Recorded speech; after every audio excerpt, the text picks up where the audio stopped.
but you've always had a connection to the consumer in all of the businesses, or so many of them that you've started, that you've been a part of. What's your sense right now in terms of what we're seeing in the world, in terms of consumer appetite? And, well, let's start there. Well, look, America's a very resilient place. It's a consumer economy. I think there's a lot of pent-up demand, to be quite frank. And I think that, in a way, the stock market being as strong as it's been in terms of a recovery will probably help consumer sentiment continue that momentum. So although I think retail behavior is going to change and probably change for a very long time, I do think the consumer is going to be there, and I do think the momentum is going to be good for the economy in the short term. And what about retail? You know, when it comes to the way people go about buying things, obviously that trend was well underway. But as we've said so many times during the last couple of months, so many of these trends, Martin, seem to have been accelerated to a dramatic extent.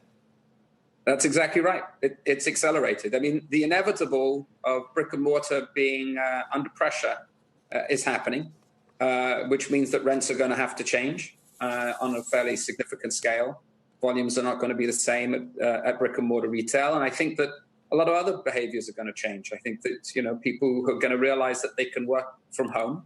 Companies are making it more acceptable and understanding that it's actually in their best interest to have a lot of people work at home, which means that consumption will be done at home more often than, if you like, from people traveling back and forwards from offices.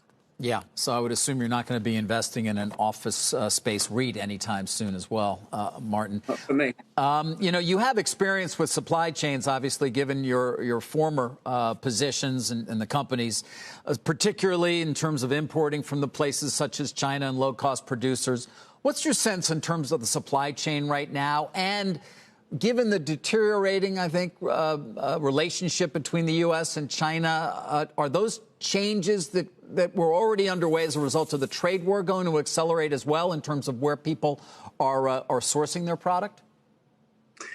Look, I think that things like medical supplies, after this experience where it's sort of every country for himself attitude and behavior, I think medical supplies are going to be treated like, products tied to defense. They're going to become domestically produced, at least capabilities to produce them domestically are going to be ramped up. I don't think America's alone in that. I think that Europe and a lot of countries within Europe are feeling the same sentiment about that. I have an operation, we continue to have operations in China. It's, as they say, a complicated relationship. America needs China, China needs America. There's an enormous amount of trade. But I think on the whole, this is going to drive the current efforts that have been going on, whether it be at government or corporate level, to bring a lot of other components of manufacturing domestically back to the United States. It's something that happened in Jarden in the early days. And I think that trend's going to continue. You do? You think it will be a significant, this is, again, even given the cost differential?